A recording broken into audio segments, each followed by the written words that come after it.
पैकी सर्वांनी सांगा मी संसारामध्ये अत्यंत सुखी आहे म्हणून. असं तर त्यांनी हात वर करा. नाही बाबा, या संसारात माणूस कधीही सुखी होत नाहीये. काही नाही काहीतरी माणसाला यातना असणारच आहे. धन संपदा असेल तर तिथं मुलं बाळ नसतील. धन संपदा जिथं नसेल तिथं मुलाबाळाचा लेंडार लागलेला असेल. त्यांना खायला अन्न मिळणार नाही, लिहायला कपडा अंगवर मिळणार नाही. असा ह्या संसार. तर ह्या संसारामध्ये आता आपण एकदा 2 चाकी घेतली तर आपल्याला वाटणार बाबा 4 चाकी केव्हा माझ्याकडे येईल काय. तर ह्या असा हा संसार. संसार 9 ठिकाणी फाटलेला आहे बघा. हा देह सुद्धा 9 ठिकाणी फाटलेला आहे. तर हा देह आणि हा संसार फाटकाय. किती शिवला तरी इकडं फाटकाच राहणार. म्हणून हा संसार सोडा बाबा आणि या पांडुरंगाची तुम्ही गळ्यामध्ये माळ घाला आणि या पांडुरंगाची तुम्ही वारी करा आणि आपल्या देहाचं आणि आपल्या जीवाचं आयुष्याचं सगळं कल्याण करून घ्या. आपल्या कुळाचं सुद्धा रक्षण. आपण जर सात्विक राहिलो तर आपल्या मुला बाळांना त्याचा आशीर्वाद लाभतो आणि ती आपली मुलं बाळ सुखी होतात. पुढच्या पिढीला याचा आशीर्वाद लाभत असतो. म्हणून आई बापाने वाईट कर्म केलं की ते मुलांना भोगायला मिळतं. म्हणून आपण वाईट कर्म कुणी करू नका आणि सत्कर्म करून आपल्या मुलाबाळांचं ना आपल्या कुळाचं तुम्ही कल्याण करून घ्या. हीच आमच्या वारकरी संप्रदाय तर्फे तुम्हाला विनंती आहे. विठ्ठल विठ्ठल विठ्ठल.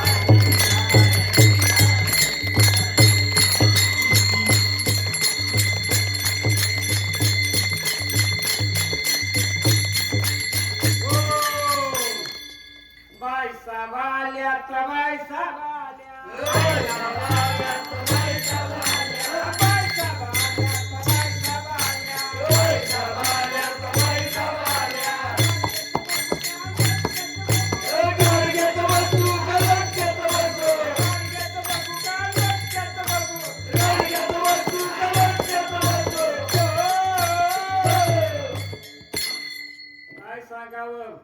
किती वर्षानं बायसाब म्हणजे कोण सांगा. बायसाब म्हणजे कोण?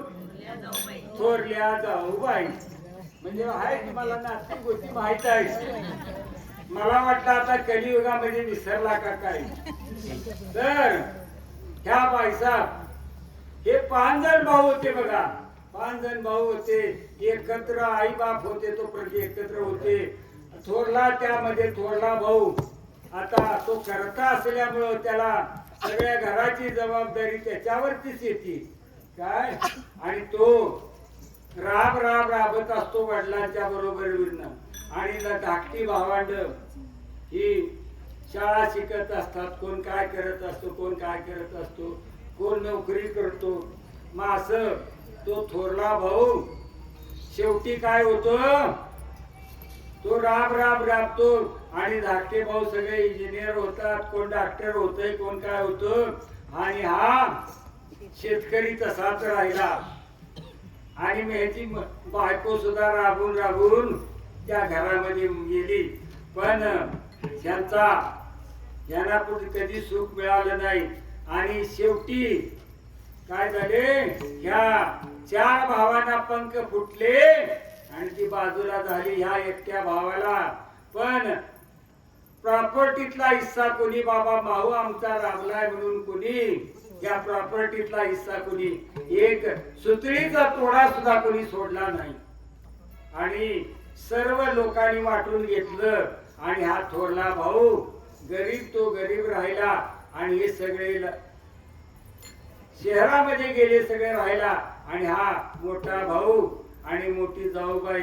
पण ती कशी होती, सात्विक होती. भाऊ सात्विक होता. त्यामुळे तो इतके वर्ष राबला आणि ह्या भावांना त्याने सांभाळलं. पण त्यांनी कधी ह्या भावांचा दोष केला नाही त्यानं. आणि मग काय झालं, मग एकदा त्या जाऊबाईला मोठ्या भाईसाहेबांना काय वाटलं, दीर माझेच आहेत, जावा माझ्याच आहेत, आपण एकदा त्यांच्या घरी आपण जावं आणि त्यांच्याकडे 4 दिवस सुखाने राहावं. उन्हाळी सुट्टी लागली बघा, मे महिन्याची पोरं बाळ घेऊन ती त्या जावेच्या घरी गेली आणि मला सांगा काय त्या जावचं प्रेम. तर ती जाऊ काय म्हणाली, आता या भारुडातून तुम्हाला सांगायचं आहे.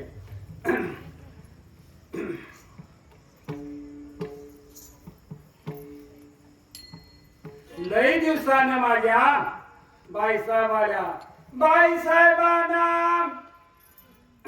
गाडीनं म्हटलं पाणी, अवा बाईसाहेबांना गाडीनं म्हटलं पाणी, पण त्या गवड्यानं मोडली की ओ लहानी, आणि त्या गवड्यानं मोडली